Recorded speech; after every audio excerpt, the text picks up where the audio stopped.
না বাড়ি চলে যাচ্ছ তোমরা?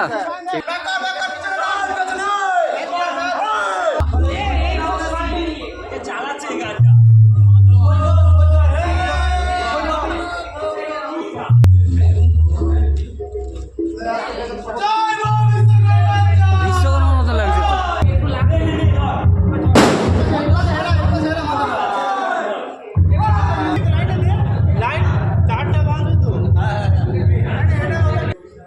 কাজ করেনি, দাম কমিয়ে মাল ভালো আসবে কিনা তার কোনো গ্যারান্টি না। বছর আমাদের ওইটা একটা 5,000 টাকা নিয়েছিল। তোমাদের ঠাকুরটা দেখলাম, ও তো বিরাট